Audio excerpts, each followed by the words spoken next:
Sherman Crunchley by Laura Numeroff and Nate Evans. Illustrated by Tim Bowers. When you hear this sound, it's time to turn the page. Sherman Crunchley was a police officer. His great-great-great, you get the idea, grandfather was the first ever chief of police in Biscuit City. A Crunchley had been the chief of police ever since, including Sherman's great-grandmother, Wizelda Crunchley. Kirby Crunchley, Sherman's father, was the current chief. In a month, when his father retired, Sherman was in line to take his place. But Sherman hated being a police officer. He only did it because it was expected of him. Sherman's problem was that he was too nice. He couldn't bear to say no to anyone or anything. When someone pleaded, "Please don't give me a parking ticket," he would say, "Well, okay," and look the other way. If he had to break up a fight, he would run in with a box of donuts and yell, "Free snacks!" to distract everyone. He ended up doing all the boring paperwork at the office because he was the only one who never said no to the sergeant. Sherman really didn't enjoy anything about his job, except maybe the hat.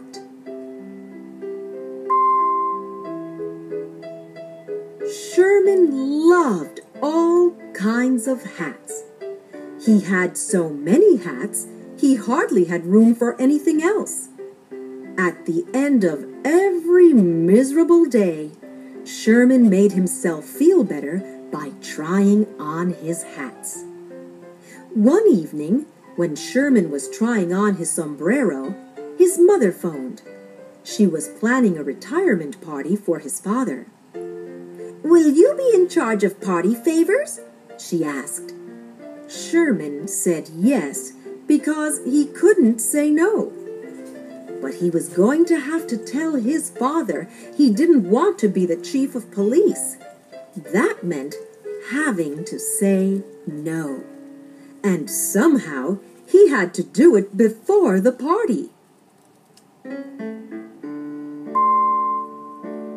He decided to go to the library for help. Sherman found the perfect book, How to Say No. When he got home, Sherman realized it was a book about how to say no in foreign languages. He read it anyway.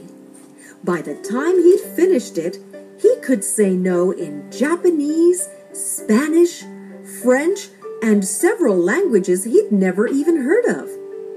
But he still couldn't say no to his father.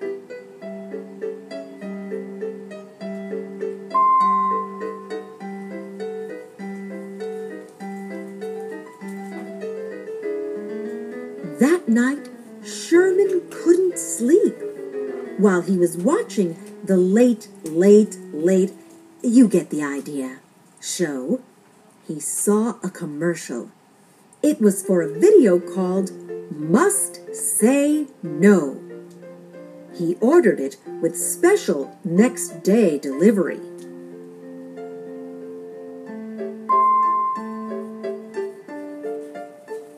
When it arrived, Sherman ripped open the box. The video was how to raise snails. They had sent him the wrong tape. He called the number on the box to complain. A nice lady answered. "Hello," she said. "Were you pleased with the tape, sir?" Sherman said yes and hung up. The party was coming up soon, and Sherman was growing more and more upset. When Sherman got upset, He liked to buy a new hat.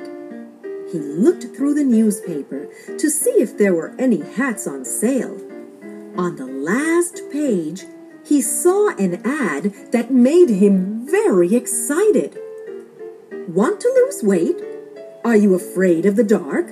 See me, Professor Hamboni, world's greatest hypnotist. That was it. If Sherman got hypnotized, he'd be able to tell his father. Sherman called Professor Hamboni. The professor told him to come over right away. When he knocked on Professor Hamboni's door, a small dog wearing a big turban answered. "Nice hat," said Sherman. Then he told Hamboni his problem. "I can help you," said Professor Hamboni. He sat Sherman down in a chair and swung a golden dog tag slowly in front of Sherman's eyes. "You are getting sleepy," he said. Sherman fell asleep immediately. "When you wake up, you will say, 'No, I don't want to be the chief of police,'" Professor Hamboni told Sherman. Then he tapped Sherman on the shoulder.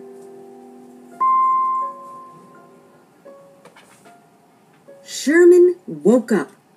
"I don't want to be the thief of the fleas," he said. The professor tried again.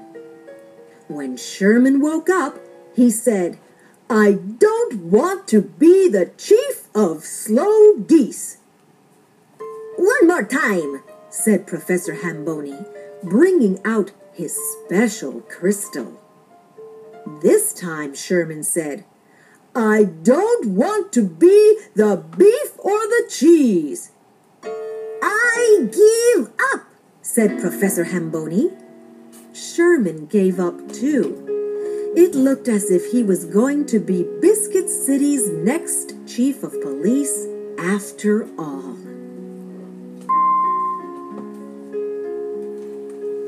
At home, there was a message from his mother reminding him that the party was in 2 days. Sherman sighed and got to work on the party favors. He had decided to make everyone a different kind of hat. Even though he had fun creating them, Sherman was heartbroken. Then, as he was decorating a hat, he had an idea. A wild and crazy idea. But could he do it? Would he be able to pull it off? The night of the party, Sherman was really nervous. He watched while everyone danced and admired one another's party hats. Finally, it was time for Sherman's father to pass the Biscuit City Chief of Police badge on to his son. Sherman's mother said, "Please find your seat by looking at the place cards Sherman made." "I don't want to be chief." Everyone sat down. Sherman's father looked around the table. "Sherman, is this some kind of joke?" he demanded. Sherman stood up slowly. "I have a confession to make," he mumbled. "I don't like being a police officer. I never have. I just couldn't say no." The crowd gasped. His mother fainted. Sherman waited for his father to start yelling.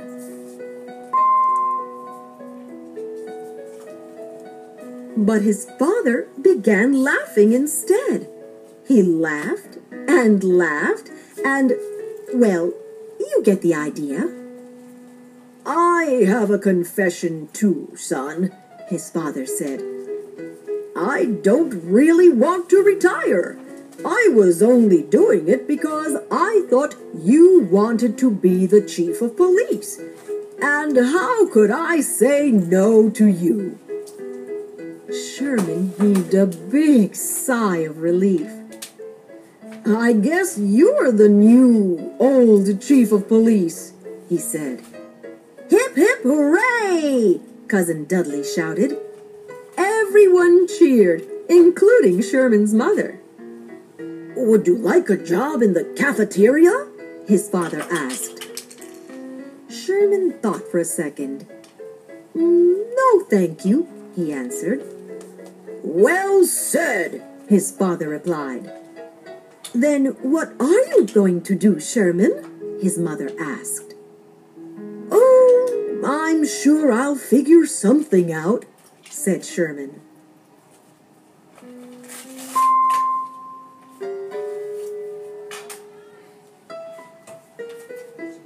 "Do you think this is too fancy for me?" "No." "Do you mind if I just browse?" "No." "Do you ever miss police work?" "No."